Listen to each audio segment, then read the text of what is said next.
उपासना भक्ति चैनल में आपका स्वागत है। आज की कहानी है जानकी बाई का मार्गदर्शन।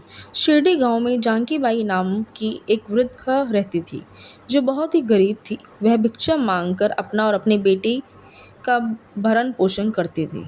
उसे हमेशा यह चिंता रहती थी कि वह अपनी बेटी का विवाह कैसे करेगी, कहाँ से लाएगी इतना पैसा और कैसे ढूंढेगी उसके लिए एक अच्छा सा वर। जैसे जैसे दिन बीतते जा रहे थे उसकी चिंता भी बढ़ती जा रही थी। अब बेटी विवाह के योग्य हो गई थी, इसलिए उसने उसके लिए वर तलाशना शुरू किया। हालांकि ना तो उसके पास अधिक धन था और ना ही एक अच्छा सा मकान। वह गांव के बाहर एक झोपड़ी में रहती थी। एक दिन उसने अपनी बेटी के लिए एक वर ढूंढ ही लिया और उससे अपनी लड़की का विवाह तय कर दिया। उसने अपनी बेटी के विवाह के लिए थोड़ा सा धन इकट्ठा किया हुआ था, जिससे उसने बेटी के लिए अवश्य जेवर बनवा दिए। वृद्धा जानकी बाई ये सोचकर खुश थी कि अब उसके सिर से एक बहुत बड़ा बोझ उतर जाएगा। फिर उसे किसी प्रकार की कोई चिंता नहीं रहेगी। विवाह के 2 दिन बचे थे, इसलिए विवाह के लिए उसने ज़रूरत का सामान लाकर झोपड़ी में रख दिया और बेखबर होकर सो गई। जब सवेरा हुआ और उसकी आंख खुली तो उसके होश उड़ गए। उसकी झोपड़ी का पिछला हिस्सा टूटा हुआ था और सामान भी इधर उधर बिखरा पड़ा था। उसने जो जेवर अपनी बेटी के लिए बनवाए थे वे सब झोपड़ी से गायब थे।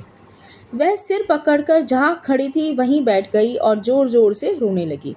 उसके चीखने चिल्लाने की आवाज़ सुनकर गांव वाले वहां आ गए और उसके रोने का कारण पूछने लगे।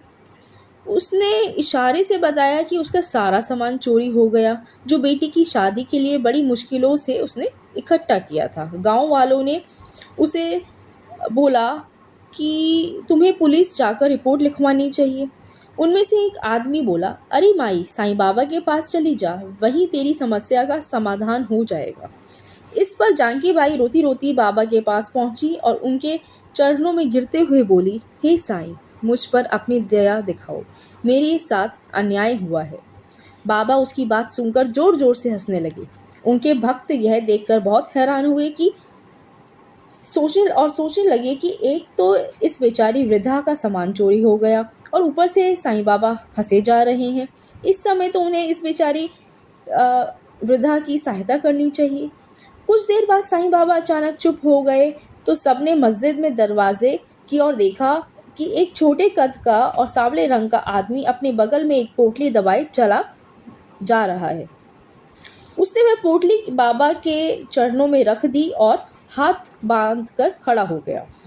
तभी बाबा क्रोधित स्वर में बोले, जा, अब यहाँ से चला जा और आगे भविष्य में कभी ऐसा मत करना। बाबा की डांट फटकार सुनकर वह आदमी बाबा को प्रणाम कर वहाँ से चला गया।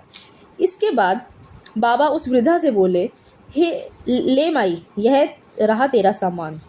जानकी बाई ने पोटली खोलकर देखा तो उसकी आंखें आश्चर्य से खुली की खुली रह गई। वह यह देखकर हैरान थी कि उसका सारा सामान सुरक्षित था। वह बाबा के गुणगान गाती हुई वहां से चली गई। इस प्रकार अगले दिन उसकी लड़की का विवाह बिना किसी अड़चन के संपन्न हो गया। बेटी के विवाह के बाद जानकी बाई बाबा की भक्त बन गई और अधिकतर समय उनकी ही भक्ति में लीन रहने लगी। यह है साईं बाबा का एक और चमत्कार। उपासना भक्ति चैनल देखने के लिए धन्यवाद। विश्वास करिए, साईं बाबा आपकी मदद भी ज़रूर करेंगे। श्रद्धा सबूरी रखिए। धन्यवाद।